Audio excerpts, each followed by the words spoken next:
আসসালামু আলাইকুম। সবাই কেমন আছেন? আশা করি সবাই ভালো আছেন। আজ আপনাদের জন্য নিয়ে এসেছি গল্পের ২ নম্বর পর্ব। আশা করি গল্পটি আপনাদের ভালো লাগবে। তাহলে চলুন শুরু করা যাক। আমার বন্ধ করা চোখ, তীক্ষ্ণ নাক আর আমার চিকন গোলাপের পাপড়ির মতো গোলাপি ঠোঁটজোড়া নয়ন ভরে দেখতে লাগলো। তার যেন পলক পড়ছে না। এমনভাবে তাকিয়ে আছে মনে হচ্ছে এভাবে চেয়ে চেয়ে সারা জীবন পার করে দিতে পারবে।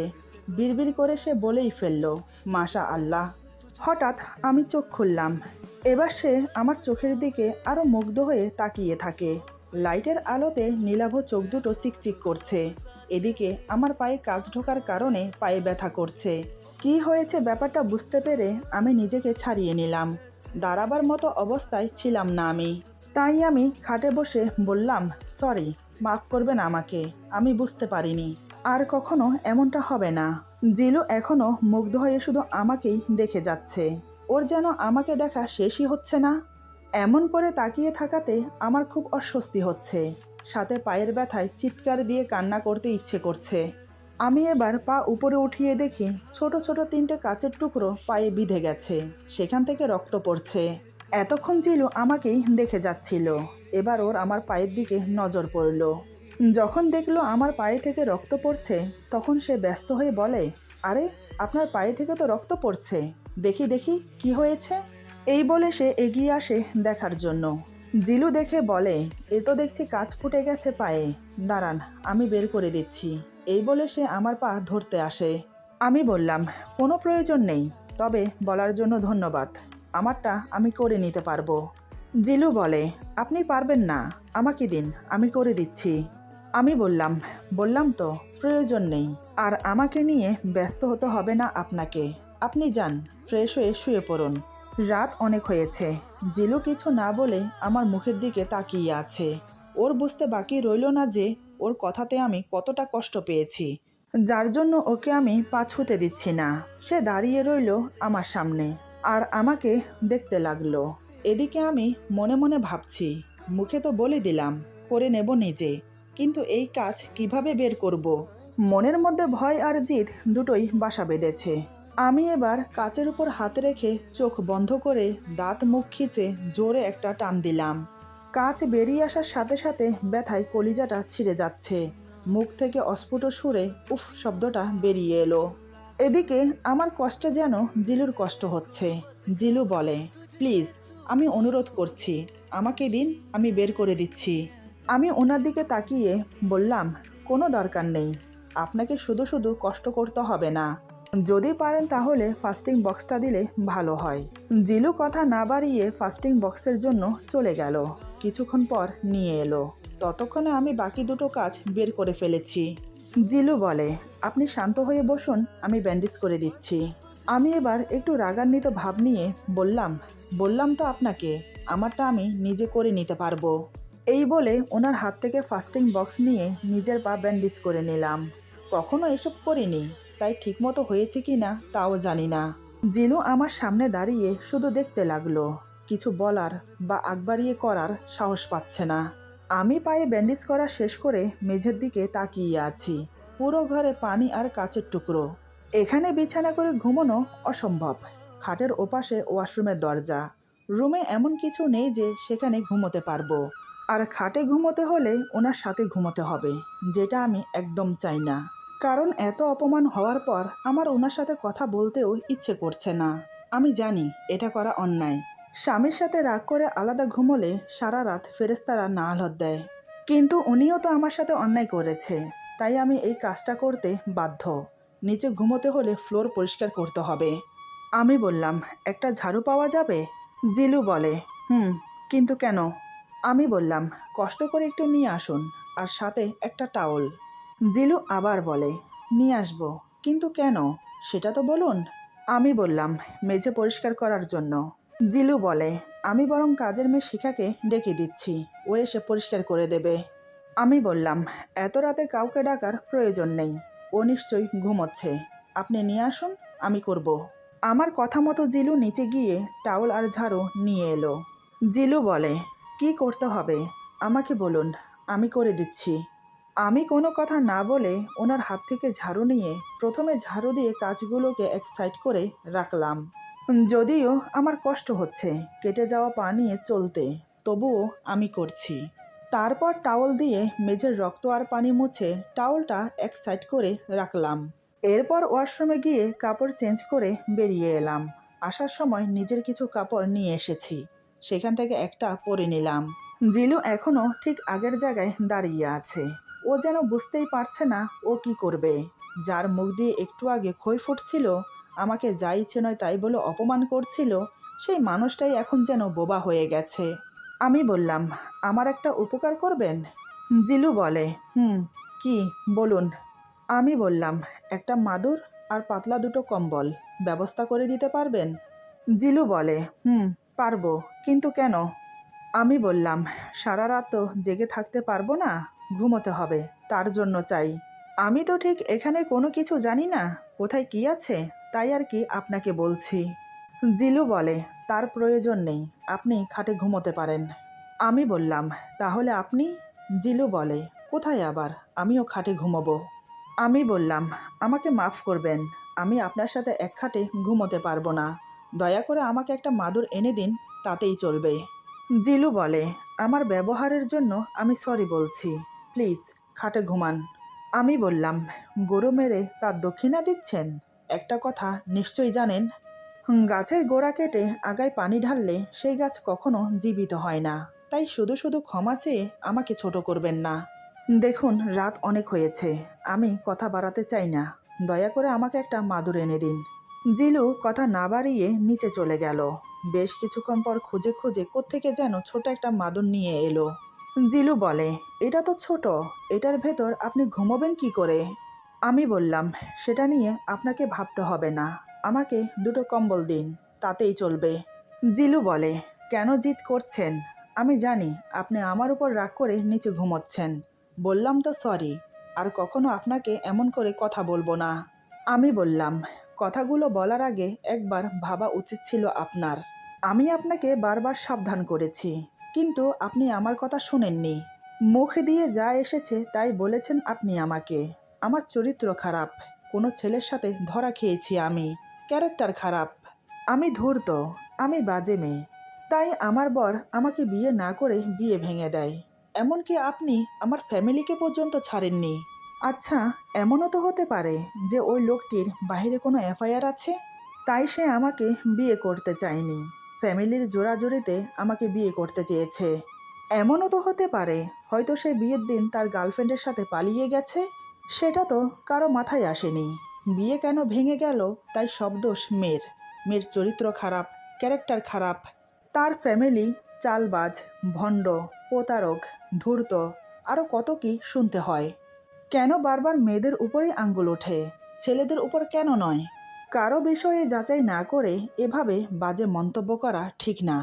আমি চুপ হতেই জিলু আমাকে অবাক করে দিয়ে আমার সামনে এসে হাত জোর করে বলে, আমি হাত জোর করে ক্ষমা চাইছি, আমার ভুল হয়েছে, এমন করে বলা একদম উচিত হয়নি আমার, প্লিজ ক্ষমা করে দিন। আমি বললাম, আচ্ছা, আপনি বারবার ক্ষমা চাইছেন কেন? আপনার বলা সব কথা তো আমি মেনে নিয়েছি, আপনি আমাকে স্ত্রীর অধিকার দেবেন না, আমি কখনো সেটা চাইব না। আপনি 6 মাস পর আলাদা হয়ে যাবেন, সেটাও তো মেনে নিলাম, আর আপনাকে আমি ডিস্টার্বও করব না। আপনার পড়াশোনায় কোনো ক্ষতি হবে না আমার জন্য, আমি আপনার থেকে দূরত্ব বজায় রেখেই চলব। 6 মাসেরই তো ব্যাপার, ও দেখতে দেখতে কেটে যাবে। তবে আপনার কাছে অনুরোধ, মা যেন বুঝতে না পারে, তাহলে উনি খুব কষ্ট পাবেন। এখন আপনি আমাকে কম্বল দেবেন কি দেবেন না? আমি বেশ বুঝতে পারছি উনি আমাকে দেখার পর থেকেই আমার প্রতি দুর্বল হয়ে পড়েছে, তাই তো সে নিজের ভুল বুঝে বারবার ক্ষমা চাইছে। কিন্তু আজ ওনার কথাগুলো আমার হৃদয়টাকে ক্ষত বিক্ষত করে দিয়েছে। বাহিরের কেউ বললেও সেটা গায়ে সইত, কিন্তু নিজের স্বামীর মুখে এমন কথা শুনবো আশা করিনি। এদিকে জিলু মনে মনে ভাবছে, অনেক বড় ভুল করে ফেললাম আজ আমি। যদি একটিবার ওর মাথার ঘোমটা সরিয়ে ওকে দেখতাম, তাহলে হয়তো কিছুই হতো না। ওর নিষ্পাপ মুখটা দেখলেই তো বোঝা যায় ও কতটা পবিত্র, কতটা নিষ্পাপ। আর আমি কি করলাম? না জেনে না বুঝে কতগুলো বাজে কথা শোনালাম। কিভাবে ওর রাগ ভাঙাবো? কথাগুলো ভাবতে ভাবতে আলমারি থেকে দুটো কম্বল বের করে আমাকে দিল। আমি মাদুরা বিছিয়ে একটা কম্বল মাদুরার উপর বিছিয়ে অপর একটা গায়ে দেওয়ার জন্য রাখলাম, কারণ হালকা হালকা ঠান্ডা পড়ছে। আমি বললাম, একটা বালিশ হবে? জিলু খাটের উপর থেকে একটা বালিশ আমাকে দিল। আমি বালিশটা মাথার নিচে দিয়ে কম্বল গায়ে দিয়ে শুয়ে পড়লাম। জিলু দাঁড়িয়ে দাঁড়িয়ে আমাকে দেখতে লাগলো। জিলু যে আমাকে দেখার পর আর নিজের মাঝে নেই, সে যে হারিয়ে গেছে আমার মাঝে। আমাকে দেখার পর থেকে তার মনে ঝড় বইতে শুরু করেছে, ওলট পালট করে দিচ্ছে তার অবচেতন মনকে। তার যে এখন চিন্তা ভাবনা লোপ পেয়েছে। যে বয়সের পার্থক্যর জন্য সে আমাকে এতগুলো কথা শুনিয়েছে, আমাকে দেখার পর সেটাও ভুলতে বসেছে। কারণ আমার সৌন্দর্য তাকে এতটাই মুগ্ধ করেছে যে তার এখন যে কোনো প্রকারে আমাকে তার চাইয়ে চাই। আসলে আমি তার থেকে 1.5 বছরের বড় হলেও আমাকে দেখে সেটা বোঝার উপায় নেই। আমাকে দেখলে মনে হবে এই তো সবে মাত্র 16-17তে পা দিয়েছে। বয়সের পার্থক্য বোঝাই যায় না। জিলু আমার দিকে তাকিয়ে মনে মনে ভাবে, ও তো আমার স্ত্রী, আমার সাথে রাগ করতেই পারে, তাই বলি কি আমার উচিত না ওর রাগ ভাঙানো? জিলু ধীরে ধীরে আমার কাছে এগিয়ে আসে। আসলে আমাকে দেখার পর আমাকে কাছে পাওয়ার জন্য ও এতটাই পাগল হয়ে আছে যে নিজেকে ধরে রাখতে পারছে না। জিলু আমার পাশে এসে দাঁড়িয়ে বলে, এই যে শুনছেন? আমি বললাম, বলুন। জিলু বলে, সরি বললাম তো, ক্ষমা করে দিন, আর কখনো এমন ভুল হবে না। আমি বললাম, শুনেছি, আর কিছু বলার আছে? জিলু বলে, না মানে বলছিলাম যে আপনি উপরে এসে ঘুমান না। আমি বললাম, আমি এখানে ঠিক আছি। জিলু নিজের লজ্জা ভুলে গিয়ে বেহাইয়ের মতো বলেই দিল, আপনাকে ছাড়া ঘুম আসছে না, আসুন না। ওর কথা শুনে আমি এবার ওর দিকে তাকিয়ে বললাম, আমি আজ এসেছি, আগে তো আমি ছিলাম না। তখন কিভাবে ঘুমিয়েছেন? তখন যেভাবে ঘুমিয়েছেন এখন ঠিক সেভাবে ঘুমান। এই বলে আবার চোখ বন্ধ করে শুয়ে রইলাম। কিন্তু জিলু নাছোড়বান্দা, সে এবার এমন কাণ্ড করল যেটা আমি আশাই করিনি, ভাবতেই পারিনি এমন কিছু করবে। হঠাৎ সে আমাকে অবাক করে দিয়ে আমার পাশে শুয়ে পড়ল। শুধু তাই নয়, কম্বলের ভেতরে ঢুকে আমাকে পেছন থেকে জড়িয়ে ধরল। আমি তো হতবাক হয়ে গেলাম। আমাকে কিছু বলার সুযোগ না দিয়ে সে হঠাৎ আমাকে জড়িয়ে ধরা অবস্থায় আমাকে আরও অবাক করে দিয়ে পিঠে চুমো খেলো। এরপর আমার ঘাড়ে মুখ গুজে দিয়ে নাক ঘেঁষতে লাগলো। আমি তো ভাবতেই পারিনি ও আমার সাথে এমন করবে। নিজেকে স্বাভাবিক করতে কিছুটা সময় লাগলো। এবার আমি নিজেকে এক ঝটকায় ছাড়িয়ে নিয়ে উঠে বসলাম। রাগে অপমানে নিজের চুল ছিঁড়ে ফেলতে ইচ্ছে করছে। উনি যে হঠাৎ এমন করবে আমার সাথে আমি তো ভাবতেই পারিনি। আমি এবার রাগে ফেটে পড়লাম ওনার উপর। আমি চেঁচিয়ে বললাম, কি করছেন এসব? ছি, আমি এটা অন্তত আপনার থেকে আশা করিনি। আপনি এতটা নোংরা মনের মানুষ? কি ভাবেন আপনি আমাকে? আপনি এসে এভাবে টাচ করলে আমি আপনার ডাকে সায় দেব? আমি ওই ধরনের মেয়ে না। জিলু উঠে বসে বলে, আগে আপনি আমার কথা শুনুন প্লিজ। আমি বললাম, আমাকে একটা কথা বলুন তো, আপনি কি এখন আমাকে এ রুমে ঘুমোতে দেবেন কি দেবেন না? বাড়তি কথা না বলে ব্যাস হ্যাঁতে বা নাতে বলুন। জিলু বলে, দেব, তবে আমার সাথে খাটে আসুন। আমি বললাম, আমি এখানেই ঘুমাবো, তাও আবার প্রতিদিন। আর আপনি যদি আমাকে ডিস্টার্ব করেছেন তাহলে আমি অন্য রুমে গিয়ে ঘুমাবো। এখন দয়া করে এখান থেকে যান। জিলু বলে, তবে আপনাকে একটা কথা বলি, এমনও একদিন আসবে যেদিন আপনি আমার বুকে মাথা রেখে আমার জন্য কান্না করবেন, কথাটা মিলিয়ে নেবেন। আমি বললাম, স্বপ্ন দেখা ভালো, যান ঘুমিয়ে ঘুমিয়ে স্বপ্ন দেখুন। জিলু বিছানা থেকে উঠে চলে গেল উপরে ঘুমোতে। এক দেখাতেই যে ও আমাকে পাগলের মতো ভালোবেসে ফেলেছে, এটা ওর হাবভাব দেখেই বোঝা যাচ্ছে। কিন্তু আমি নিরুপায়, ওর দেওয়া আঘাত আমাকে কুরে কুরে খাচ্ছে। আমিও চোখ বন্ধ করে ঘুমানোর চেষ্টা করলাম। বেশ কিছুক্ষণ পর চিন্তা ভাবনা করতে করতে ঘুমিয়ে পড়লাম। জিলু কখন ঘুমিয়েছে বলতে পারি না। ভোরের দিকে ঘুম থেকে উঠে অজু করে নামাজ পড়ে নিলাম। তারপর আরও কিছুক্ষণ শুয়ে রইলাম। ভোরের আলো ফুটতেই আমি শোয়া থেকে উঠে বিছানাপত্র গুছিয়ে ফ্রেশ হয়ে নিলাম। সকাল 8টা বাজে। শাশুড়ি মা আমাদের ডাকতে এলো। আমি গিয়ে দরজা খুলে দিলাম। মা ঘরে না ঢুকে দরজার কাছে দাঁড়িয়ে বলে, ঘুম থেকে উঠে গেছিস মা? আমি বললাম, জি। মা বলে, জিলু কি এখনো পড়ে পড়ে ঘুমোচ্ছে? আমি বললাম, হুম। মা ফিসফিস করে বলে, রাতে কোনো চোটপাট করেনি তো? আমি সব কিছু গোপন করে বললাম, না মা, কিছু বলেনি। মা একটা দিক নিঃশ্বাস ফেলে বলে, যাক, শুনে খুশি হলাম। আমি তো খুব টেনশনে ছিলাম। আচ্ছা, তুই রেস্ট কর, আমি তোর নাস্তা উপরে পাঠিয়ে দিচ্ছি। আমি বললাম, এখন খেতে ইচ্ছে করছে না, পরে। মা আমার মাথায় হাত বুলিয়ে বলে, ঠিক আছে, যা রেস্ট কর। এই বলে মা চলে গেল। আমি আবার দরজা বন্ধ করে রুমে এসে জানালার পাশে একটা চেয়ার নিয়ে বসলাম। এই জানালা থেকে বাহিরের পেছনের দিক দেখা যায়। উকি মেরে আশপাশ দেখে বোঝাই যাচ্ছে অনেক বড় বাড়ি। নানান রকমের ফলের গাছও লাগানো আছে। মাঝখানে অনেকটা জায়গা জুড়ে ফুলের বাগান। দেখে মনে হচ্ছে খুব যত্ন নেওয়া হয়। বাহিরে থেকে হালকা হাওয়া আসছে। সকালের এই ঠান্ডা ঠান্ডা হাওয়া শরীর মন সব জুড়িয়ে যায়। মনের মধ্যে নানান প্রশ্ন ঘুরপাক খাচ্ছে।